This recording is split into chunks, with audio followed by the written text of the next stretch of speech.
Okay, so look at this. It's a yo-yo. Originally it was a weapon, really. Let me just hold the string and let go. Okay, and so it rolls down. But let's assume that we have a yo-yo that's a disc, okay, and the string's wrapped around the outside, and it's tight. So at the bottom it would have to stop, okay, when it got to the string. But let's say before it gets quite to the bottom, let's see what we can find out. In particular, maybe the tension in the string as it falls a distance h. Okay, so let's draw a picture. Here's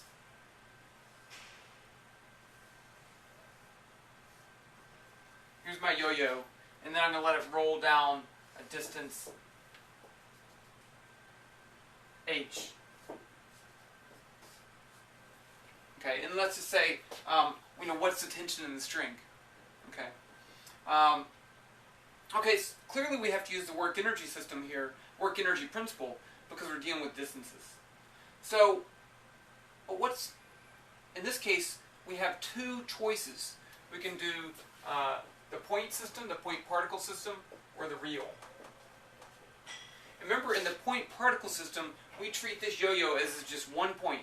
And then when we do that, we look at all the forces acting on that point, as though they were acting on the center of mass. In the real system, we use real forces, and they're real displacements. And so a point particle system can have just translational kinetic energy. If it's a point, it doesn't even spin, it can't have thermal energy or anything. The real system can have rotational energy, thermal energy, all sorts of energy. In this case, the real system can have both translational kinetic energy and rotational kinetic energy. So, I'm going to start with the real system first. So, in the real system, the system is my yo-yo.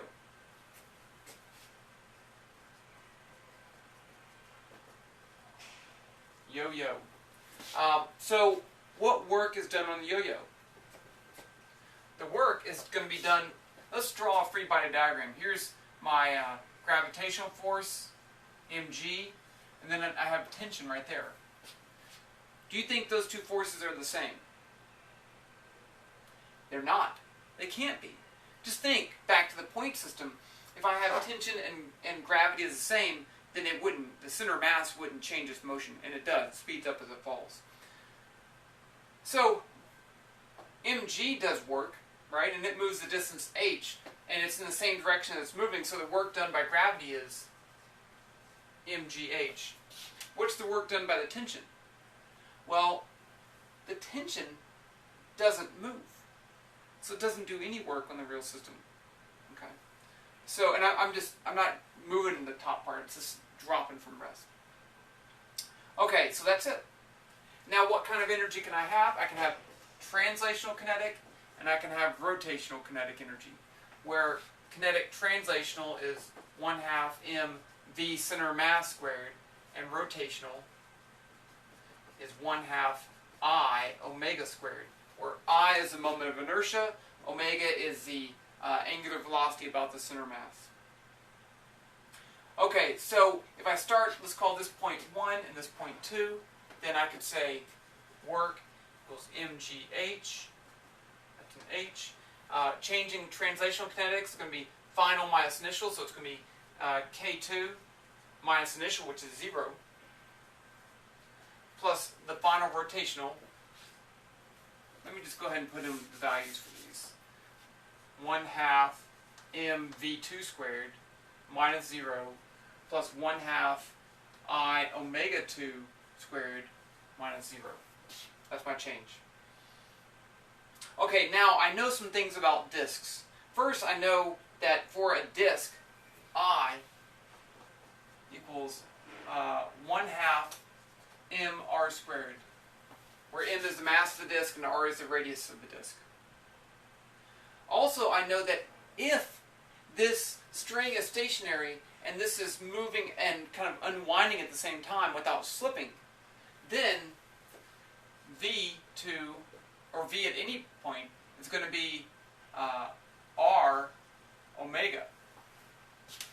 That has to be true. If you roll something and it doesn't slide, then there's a relationship between the center of mass and the angular speed, just like that.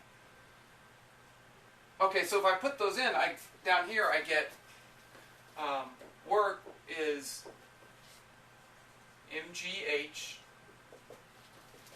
1/2 m v2 squared, and then this term is going to be plus 1/2 times 1/2 m r squared times omega 2 is going to be v2 over r, so it's going to be v2 squared over r squared. So these cancel, and I get 1/4 mv squared plus 1/2. I get mgh equals 3/4 m v2 squared, and the masses cancel. So I can solve for the velocity at the bottom, and I get v2 equals the square root of 4/3 g h. Now, how does that compare to just dropping an object?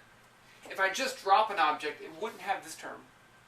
And so you'd get, if you solve this, you'd get square root of 2gh. So is this going to be faster or slower than that? 2 is greater than 4/3.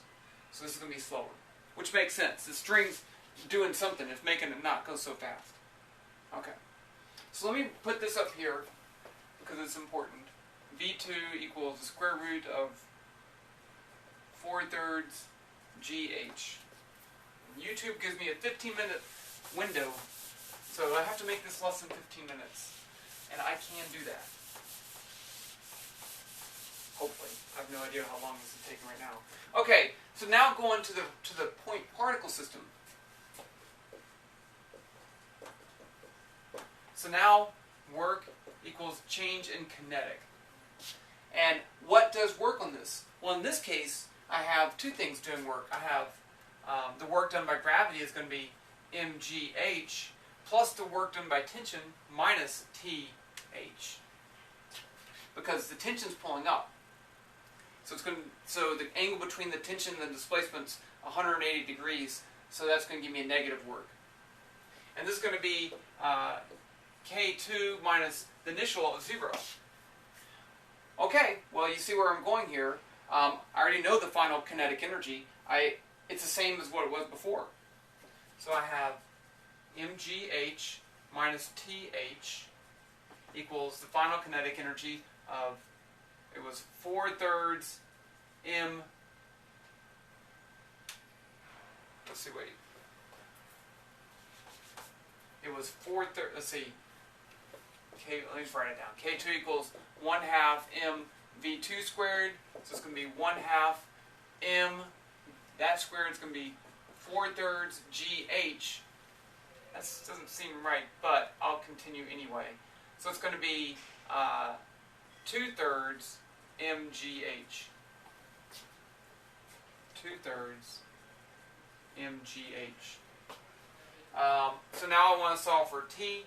I'm going to add th to both sides. And then I'm going to get mgh equals 2/3 mgh plus th. Subtract 2/3 mgh from both sides. And I get mgh minus 2/3 mgh is 1/3 mgh.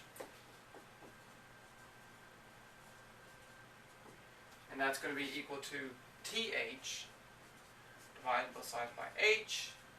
T equals 1/3 mg. Now that might actually be wrong. I think I might have missed a half sign somewhere, but I'm not going to remake the video because I'm that lazy. But you see the idea. Maybe you can find the error if there is an error and fix it, and that will be good for you. But does this make sense? Well, this can't be bigger than the gravitational force, or it would speed up going up, and it doesn't do that. It is smaller, and it has the right units. So I think it's at least close. If this was a test question, even if I got that wrong, I would get most of the credit correct. So, but also you see that it doesn't depend on how far it's fallen, so it's a constant tension. Assuming the mass of the string is negligible. But okay, cool.